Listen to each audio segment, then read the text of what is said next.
Hello viewers, this week's Daily Race A brings us to the snow circuit Lake Louise. This can only end very badly. Here we go, starting dead last. Expecting much carnage. Let's find out. Now, I made a video about this circuit a couple of weeks ago when it first released, but that was in lobbies. This is now in sport mode. So let's jump into the official stuff and see what is what. Now, with the rallycross start, close formation between everyone, it's just guaranteed to be carnage. I mean, there's just no chance that you're going to have a clean race in the first corner. That's proven to be the case, with many victims being smashed into the snowbank on the outside. That means I've just gone from 12th to 6th in one corner, which is always good to see. Someone drifting very wide there. It's going to be another position. It's been a mega start. Almighty stuff. Now it's a drag race between myself and the German up the hill. Looking for fourth here. This is a very difficult corner. Sort of tightens up at the very end. And there's going to be a bit of banging behind. Frenchman comes barging through. We are all using the Toyota Yaris. And this was the car that was chosen for the recent time trials around this very circuit, so we should all be quite used to it by now. Perhaps what we're not used to is racing in close proximity with so many other players as we head into the seemingly never-ending right-hand corner. If you recall on my previous video of this track, there are many people doing the classic wall ride on the outside, but you do get penalised for that here as we head down towards the final two corners of the lap. Fourth place is a 4-lap race, so 3 positions to gain with 3 to go. A C, we can go about getting 1 per lap. So it was always interesting to see this race come up. I was expecting it to be a daily race at some point, given its recent arrival in the game. And it's an interesting one, of course. We don't get too many rally circuits in the game, and nor do we get any snow tracks. This is the first one in GT7, so it's good to get one, I suppose. As we hurtle through turn 3, the left-hander, looks like the Dutchman on a poor exit, deciding to go to the left, carrying the momentum pass up into 3rd place. And this is a good battle here up the front between the two Italians, as we go nice and deep here.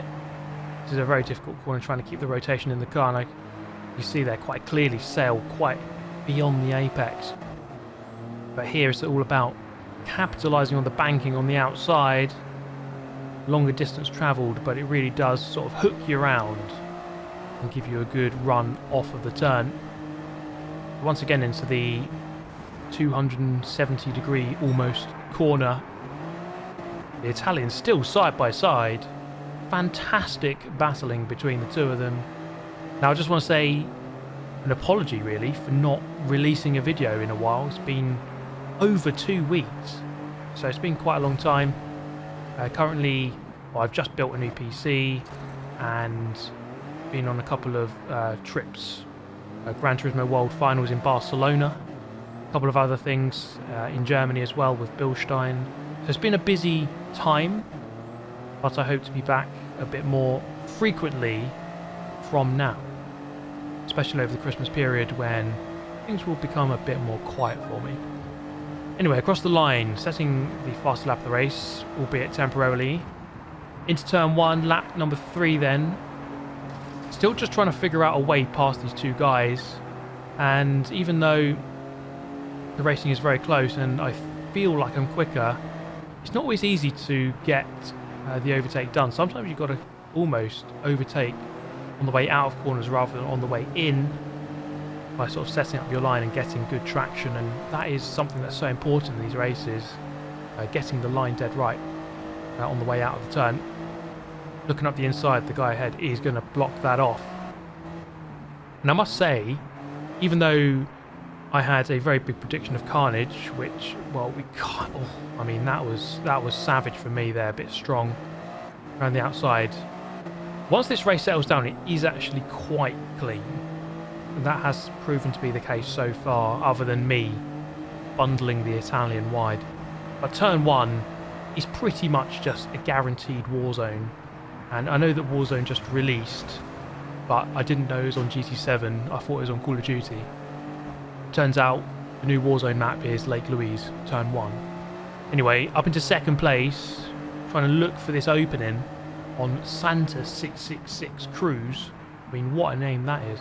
Into the second to last corner. He's going to go very deep indeed. And that is quite clearly suboptimal. And as we head into turn, the final corner, you see there, the old switcheroo pulled off to perfection, getting a nice exit. And so with 1 lap left to go in the race, into first position, which is exactly where we need to be. So it's really a case of just trying to engineer a bit of a gap. We're going to try and do that here at turn 1, carrying the speed through onto the banking at the far end in 4th gear. A bit of a graze against the snowbank, but not enough for the stewards to deem it a penalty. So we're going to continue for now, try to edge out this gap, and this is where we can do it, getting a nice exit through the left-hander, and we've done exactly that. I wave goodbye to my opponents, who I will not see for the remainder of this race, because a few moments later we come through to take the victory. 12th to 1st, you love to see it, thanks to the boys back at the Toyota factory. Now, Daily Race A, you can't lose driver rating or sportsmanship, but this guy down here has. Let's study what on earth went wrong at the beginning here. I don't even know. I can't even figure this out. So many cars went in, and I think it was basically a bowling alley. So this is the guy whose driver rating and sportsmanship went down, and he's basically a bowling ball here. As you can see, just boom, causes the death of many people. And here's the view of Max Power, who started on pole position, immediately swarmed, of course, Rallycross with the very close formation, and then they're going 3 abreast into turn 1. He didn't do very well out of turn 1, played it quite safe, and then just got caught up in the middle of it all. And that was that. Now we're going to have to unleash someone we haven't seen in a while. That's right, you know who it is. Scott Speed, back in the house. And these days Scott Speed actually is a bit of a rallycross driver, so this can only go well. Scott Chegg back in the house, 8th in the grid. On the grid, should I say. Probably in the firing line. Let's find out. Well, take a look at this start, guys. I somehow sort of anticipated the lights going off. And I swear my reaction time there was 0.00001, because I've just gone from near enough the back, almost to the front, can't quite cut into the inside. As we head into turn 1, once again it's turned into a bowling alley, and as all the skittles somehow get through, I found myself back in 9th. So I've gone from the back to the front to the back again. Can we get a nice switcheroo here on the exit? Everyone going in way too deep. And it's all about that exit speed. Back to 6th place. Penalties up in front. And we're going to go past the Canadian here, who's on home turf here at Lake Louise. Now this was smashing into someone there. And that was, well, probably worthy of a penalty. But obviously the stewards had no interest. Well, they did in that though. Hitting the barrier 1.5 seconds, but murdering the death out of someone, well, nothing, clearly. So, stewards clearly on one here. I find myself now in 3rd place, in the dirty air of dirty air, with a 1.5 second penalty.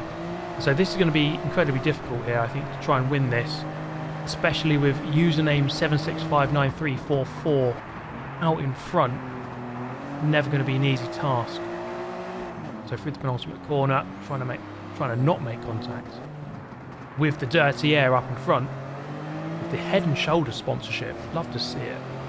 We're actually going to get a very nice drive off the turn and move up into 2nd place, but I fear this is going to only be temporary, as I have this penalty to serve. I need to try and keep this guy in the lead in check and not let him get away too much. Otherwise, we can say goodbye to any chance of a victory in this one. They're going to try and edge out this gap here. Just coming off the throttle slightly to keep to the right to give yourself a better angle here through the left. I've actually turned in a bit too early, and that's going to compromise my exit somewhat. Losing a couple of tenths there to the leader. So here, not being quite able to shake off the attentions of the Dirty Air, who is now behind as we head into this one, and it's really difficult getting that balance as Dirty Air actually makes a collision with us as the elbows are now out. So we're going to serve this penalty now. Not ideal. We're gonna lose a fair amount of time. This means RS1_Voidsey is going to take my podium spot here, and so we're going to have our work cut out here to try to get back on the podium. But then Dirty Air, don't know what Dirty Air did, but 3-second penalty, and so I was no longer in the Dirty Air of Dirty Air. So hopefully with Dirty Air behind us, I can turn my attention to RS1_Voidsey, and I kind of did, but he was much quicker, and so I was not able to win out, ultimately finishing in 3rd place. Let's see the last time Scott Speed was unleashed. Turns out it was the 3rd of August. We go again, guys. Can we go one better? Or 2 better? Let's do it.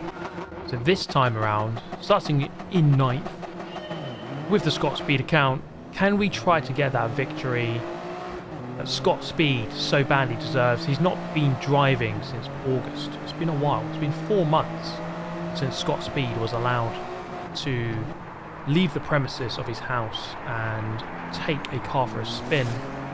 And immediately, we've gone from 9th to 3rd. Now that was a good start. And you know what? They say that you can't win a race on the first corner. I think you kind of can on this track, given how crazy it is. And you see here, I mean, that 9th to 3rd, now to 2nd, has put me in prime viewing spot here of username 7659344, therefore a chance at a win. Can we do it? That is the question that the crowd here are very much asking. Of course, a capacity crowd here at Lake Louise to witness this titanic battle, including Scott Speed, the driver that all Americans love. And I say Americans, I think people all around the world. So very close now behind username. And this kind of shows you how important angle and exit speed is. As we come through this left-hander, I think he just straightens up his car a little bit earlier than me, just opens up that gap, and you see that's when people just manage to pull away on this track. And over the recent times, as I almost get spear tackled by the car behind, over the recent events, including this car around this track, I've been trying to work out exactly how you drive it quickly, and you know, I haven't been really fully able to get good times. In fact, the last time trial around this track in this car, I got a silver, which is not good enough. But yeah, trying to straighten up the car, being in the correct gear, focusing on exit speed is what appears to be incredibly important. Now here, right, I was keeping up the best I could with this guy. He was certainly a few tenths quicker per lap. There's nothing I could do. But then, the moment of truth. Boom. He hits the wall under pressure from Scott Speed. Just take a look at my reaction, knowing that I would now win the race by just forcing my opponent into a mistake. Scott Speed has done it once again, ladies and gentlemen. I hope you enjoyed the video. I shall catch you next time. Goodbye.